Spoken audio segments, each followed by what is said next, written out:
Hello, hello! Aujourd'hui, on se retrouve pour proposer 4 recettes petit budget, saines et surtout sans four. Elles sont proposées par notre grande sœur diététicienne et on s'est dit que ce serait super chouette de les partager avec vous. Allez, c'est parti mon kiki! Pour la première recette, on vous propose une délicieuse bolognaise aux lentilles vertes. Alors pour faire cette magnifique recette, il vous faudra des spaghettis au blé complet, une carotte, des lentilles vertes, 250 g, une grosse boîte de tomates pelées, un oignon et on peut passer à la préparation. Donc pour commencer, on pèle et on émince un oignon, on épluche et on coupe en dés une carotte. On fait revenir donc notre oignon et notre carotte dans de l'huile chaude, donc là c'est une cuillère à soupe d'huile d'olive. On fait revenir donc ces légumes quelques instants, le temps qu'ils deviennent bien translucides. Et dès que c'est devenu translucide, on peut ajouter notre boîte de tomates pelées. Donc c'est beaucoup moins cher, donc privilégiez les conserves. Vous ajoutez ensuite vos épices, donc ici du sel, du poivre et des herbes de Provence.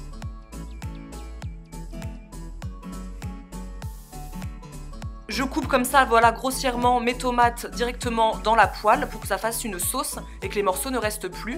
Et pareil, on mélange tranquillement. Pendant ce temps, on pèse nos lentilles, donc il faut 250 g, c'est-à-dire 1,5 verre. On peut les verser à la préparation des légumes et il faut continuer à remuer régulièrement.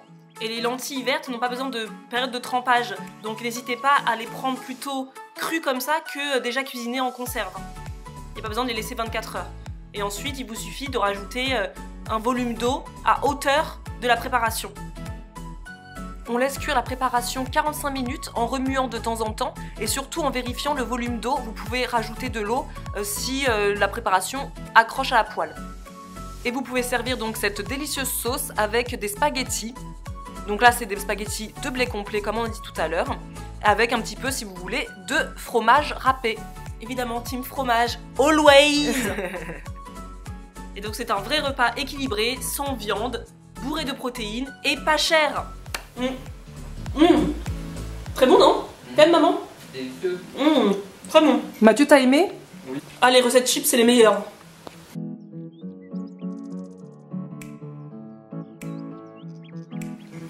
Tu valides? Je valide 1000 fois. Ouais. Simple, facile, pas cher, pas cher, pas cher, limite gratuit. Pour la deuxième recette, on vous propose, mais alors quelque chose d'absolument divin, des croquettes de thon.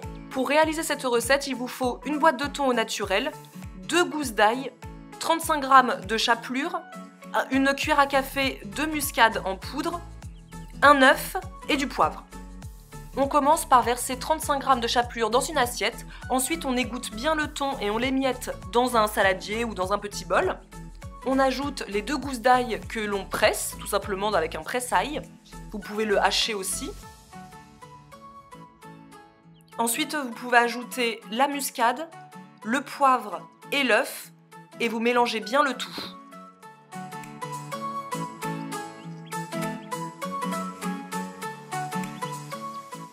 On prend un peu de la préparation et on en fait des boulettes jusqu'à épuisement en fait du mélange. Il ne reste plus qu'à rouler chaque croquette dans la chapelure et ça vous fait en fait 6 belles croquettes au final.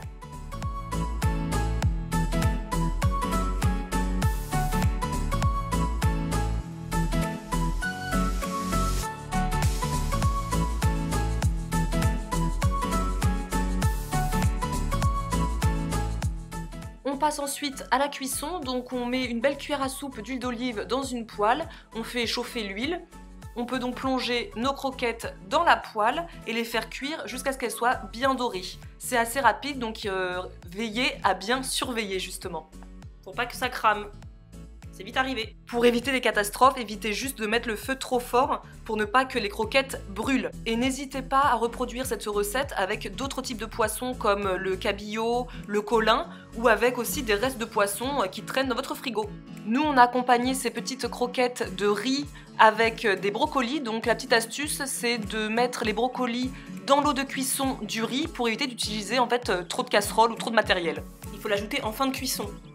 Une fois que les croquettes sont cuites, il ne reste plus qu'à dresser son assiette. 3 boulettes par personne, c'est parfait.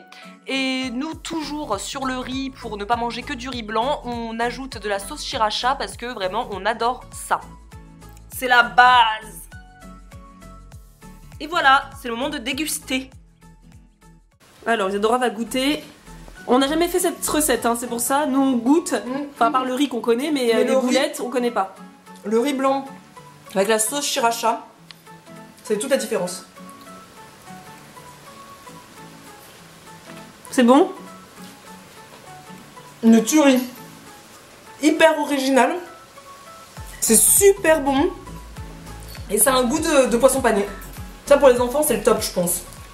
Alors pour la 3e recette salée, on vous propose une soupe hyper facile de pois chiches. C'est une recette que notre grande sœur, elle adore. Pour réaliser la recette, il vous faut une boîte de pois chiches en conserve, de l'huile d'olive, 2 gousses d'ail, un jus de citron, du cumin, de la harissa et du poivre. Ensuite, c'est hyper easy, il suffit de faire chauffer 1,5 litre ou 2 litres d'eau, d'y ajouter les pois chiches égouttés, le jus de citron. Vous ajoutez le cumin, donc 4 cuillères à soupe d'huile d'olive, la harissa, si vous en avez de la harissa maison c'est encore meilleur,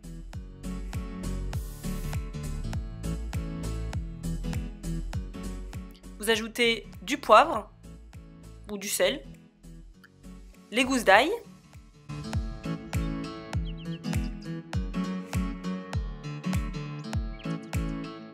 et ensuite vous laissez mijoter tranquillement. Vous pouvez goûter et réajuster au besoin les épices et c'est prêt. Donc nous on utilise des conserves de pois chiches tout simplement pour éviter la nuit de trempage. C'est plus pratique, c'est plus rapide et c'est pas cher, c'est quelques centimes aussi au supermarché. C'est un repas parfait pour le soir, c'est léger, c'est plein de protéines et vous pouvez accompagner ça par exemple d'un pain pita. C'est le moment de faire la photo. C'est super bon, c'est hyper citronné. Pour la dernière recette, on vous propose une recette sucrée. Donc c'est des tartines de pain d'épices aux pommes caramélisées. Une tuerie. Donc pour faire la recette, il vous suffit juste d'avoir 2 tranches de pain d'épices, une cuillère à café de miel et d'une pomme.